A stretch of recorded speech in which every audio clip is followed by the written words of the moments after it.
हरे कृष्णा। तो श्रीमद् भागवत के अष्टम स्कंद में गजेंद्र मोक्ष की कथा है। गजेंद्र जो है वह भगवान का भक्त है, जो कि हाथी की योनि में यानी एक जानवर की योनि में है। तो कहने का अर्थ यह है कि अगर कोई व्यक्ति भक्ति करता है, इतना भजन करता है, तो भी उसको अंतिम समय में बड़ी मुश्किल से भगवान का स्मरण होता है। मगर गजेंद्र को अपने अंतिम समय में भगवान का स्मरण हुआ, भगवान का स्तुति श्लोक वगैरह उनको जो उन्होंने पूर्व जन्म में भक्ति की थी वो सब याद आई, हाथी के रूप में रहते हुए भी। तो गजेंद्र है कौन? गजेंद्र जो है पूर्व जन्म में कौन था, और वो जो ग्राह यानी मगरमच्छ वह पूर्व जन्म में कौन था, तो उसकी कथा आज हम जानेंगे। तो आइए हम जानते हैं गजेंद्र यानी हाथी वो पूर्व जन्म में कौन था, और ग्राह यानी मगरमच्छ वह पूर्व जन्म में कौन था।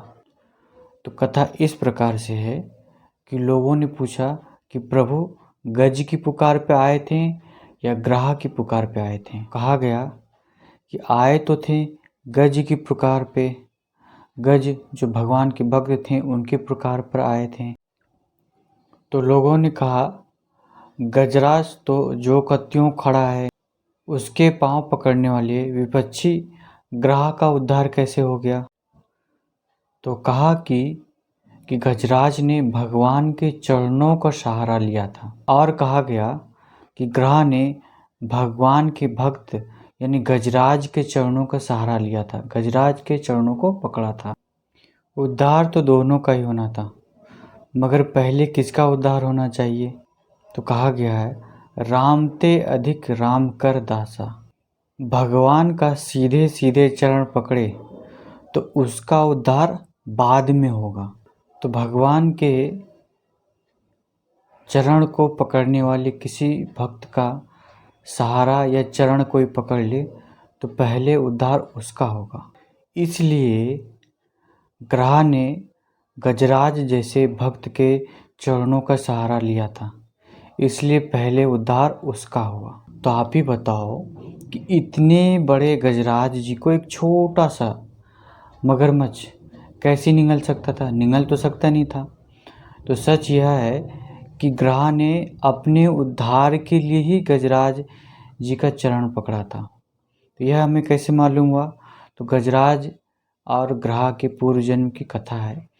तो हम पहले ग्राह के पूर्व जन्म की कथा को वर्णन करेंगे। तो यह जो ग्राह है ये पूर्व जन्म में हुहु नाम का गंधर्व था। तो एक बार किसी सरोवर में जो हुहु नाम का गंधर्व था ये अपनी गंधर्वकाओं के साथ जल क्रीड़ा कर रहा था। उसी सरोवर के जल में देवल नाम के ऋषि खड़े होकर के तपस्या कर रहे थे, भजन कर रहे थे। तो बड़े लोगों के सामने आपस में हंसी मजाक करना सही नहीं है। इस हुहु नाम के गंधर्व ने आपस में गंधर्वकाओं के साथ हंसी मजाक किया। अब देखिए, हंसी मजाक तो किया, हास परिहास तो किया, लेकिन साथ में ही इस गंधर्व ने क्या किया कि वो जो देवल नाम के ऋषि थे जो जल में खड़े होकर के तपस्या कर रहे थे, तो उन्होंने क्या किया, हुहु नाम के गंधर्व ने, कि उस जल में जा कर के उस देवल ऋषि के पाँव को खींच लिया, जल के अंदर से डुबकी लगा करके पाँव को खींच लिया। अचानक पाँव को खींचे जाने पर देवल ऋषि पानी में डूब गए। और फिर जब उन्होंने बाहर आकर के देखा डुबकी से ऊपर जल के, तो देखा जो ये गंधर्व है ये हंसी कर रहा था, ताली बजा रहा था।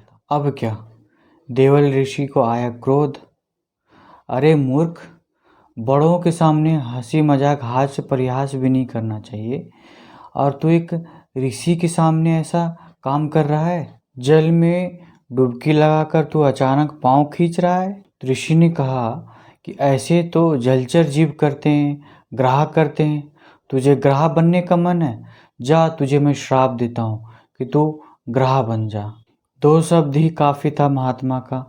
अब बुद्धि ठिकाने आई और नशा उतरा, चरणों में गिरकर क्षमा याचना करने लगा। भगवान भूल हो गई तो महात्मा ने कहा अच्छा ठीक है, भूल कबूल की है तो कुछ रियायत कर दूंगा, मगर वचन निकल चुका है, तुम ग्राह बनोगे। अब तुम्हें तुम्हारे उद्धार का उपाय बता देता हूँ कि तुम्हारा उद्धार कैसे होगा। ये देवल नाम के ऋषि जी हुहु नाम के गंधर्व को बताया। ऋषि कहते हैं जिस सरोवर में तुम रहोगे उसी सरोवर में गजराज नाम के भगवान के भक्त आएंगे, तो उस गजराज भक्त के चरण को पकड़ लेना। तुम्हारे बुलाने पे तो भगवान नहीं आएंगे क्योंकि तू भक्त नहीं है, लेकिन जो गजराज है वो भगवान का भक्त है, उसकी पुकार पे भगवान आएंगे और तेरा उद्धार करेंगे। बच्चों की गलती करने पर माता पिता उस बच्चे को तमाचा भी कई बार लगा देते हैं, और जब बच्चा रोने लगता है तो वही माता पिता मिठाई टॉफ़ी दे करके भी उसको मना लेते हैं। ऋषि ने कहा अब ऐसी गलती मत करना। महात्मा लोग जीवों के उद्धार के लिए इसी प्रकार से सुधार करते हैं। उसी श्राप के कारण यह ग्राह यानी मगरमच्छ बना, और उसी वरदान के कारण यह भक्त गजराज के चरण को पकड़े रहा, और भगवान ने गजराज से भी पहले इस ग्राह का उद्धार किया। तो अब प्रश्न ये है कि मरते समय तो किसी को भगवान की याद आती नहीं है, मनुष्य को नहीं आती, जीव को नहीं आती। तो यह तो हाथी था, ये तो जानवर था, तो फिर भी इसको अंतिम समय में भगवान का स्मरण कैसे हुआ, इसको भगवान की याद कैसे आई। बड़े बड़े ऋषियों के वेद मंत्रों के द्वारा बुलाया जाता है भगवान को, तब तो भगवान आते नहीं हैं, तो इस हाथी के पुकार पे भगवान कैसे आ गए। तो यह पूर्व जन्म में इंद्रदूम नाम के राजा थे, द्रविड़ देश के राजा थे ये। तो इन्होंने अपना राजपाट छोड़कर मलायगिरी पर्वत पर तपस्या प्रारंभ कर दिया था, और बड़ी बड़ी जटाएं रख लिया था इन्होंने, और साधारण वेशभूषा में वहाँ पर रह करके तपस्या करते थे। तो एक बार स्नान आदि क्रिया करके सर्वशक्तिमान श्री भगवान कृष्ण की आराधना कर रहे थे। तो उसी बीच कई अनेक ऋषियों के साथ वहाँ पे अगस्त ऋषि का आगमन हुआ। तो अगस्त ऋषि का जब आगमन हुआ अनेक ऋषियों के साथ, अब देखिए अगस्त ऋषि आए, अनेक ऋषि आए, तो उनको चाहिए था कि उठ कर के उनका आदर सत्कार करें, उनका सम्मान करें, उनको आसन आदि दें, उनको प्रणाम करें। ऐसा करना चाहिए था क्योंकि वो सीनियर डिवोटी थे। तो अगस्त ऋषि ने सोचा कि अरे इन्होंने अपने गृहस्थ जीवन का परित्याग कर दिया है, यह एक राजा है, और यह राजा ही अगर किसी ऋषि मुनियों का, गुरुजनों का आदर सत्कार नहीं करेगा तो उसकी प्रजा कैसे करेगी, उस प्रजा का कल्याण कैसे होगा। अगस्त ऋषि ने देखा कि यह बहुत बड़ी गलती कर रहा है। तो देखिए जैसे कि बच्चों की गलती करने पे माता पिता तमाचा लगा देते हैं, तो वैसे ही इस राजा की गलती करने पे अगस्त ऋषि ने उनको एक तमाचा मार दिया। हाथी की तरह बैठा है, हाँ, घर आए हुए मेहमान का, ऋषियों का, मुनियों का आदर सत्कार भी तुम्हें करना उचित नहीं लग रहा है। जा, अगले जन्म में तू हाथी बनेगा। यह सुनते ही उस राजा की बुद्धि ठिकाने आई, चरणों में गिर पड़े, भगवान भूल हो गई, मुझे माफ़ कर दीजिए। तो भूल कबूल कर ली तुमने, अब तो ऐसी भूल कभी नहीं करोगे। नहीं भगवान, मैं अब ऐसी भूल कभी नहीं करूँगा। तो जा, तुम हाथी तो बनोगे, मगर जब तुम हाथी के योनि में रहोगे तो जिस समय ग्राह तुम्हारा पैर पकड़ेगा उसी समय तुम्हें इस जन्म की यानी अपने पूर्व जन्म की स्तुतियाँ जो है, तुमने भगवान के श्लोक स्तुतियाँ याद की हैं, वेद मंत्र, वो सब तुम्हें मेरे आशीर्वाद से याद आएगा। तो इस स्तुति के द्वारा तुम भगवान को पुकारना, तुम्हारे पुकारने पे भगवान आएंगे और तुम्हारा उद्धार करेंगे। तुमने भगवत प्राप्ति इस राजा के शरीर में नहीं की, वही भगवत प्राप्ति तुम हाथी के योनि के शरीर में तुम प्राप्त करोगे। तो इस प्रकार से यह ग्राह और गजराज के पूर्व जन्म की कथा है। जाने से पहले आपको ये बता दें कि अगर हम लोग को भगवान के चरणों का सहारा लेना है तो हमें भी ऐसे गजराज जैसे किसी संत का, किसी भक्त के चरणों को एकदम तेजी से पकड़ लें कि हमारे पुकार पे तो भगवान आएंगे नहीं, मेरे पुकार पे वो नहीं आएंगे, मुझे पता है आपके पुकार पे आएंगे। तो उनको बोलना चाहिए कि भगवान को बुलाओ, भगवान को बुलाओ।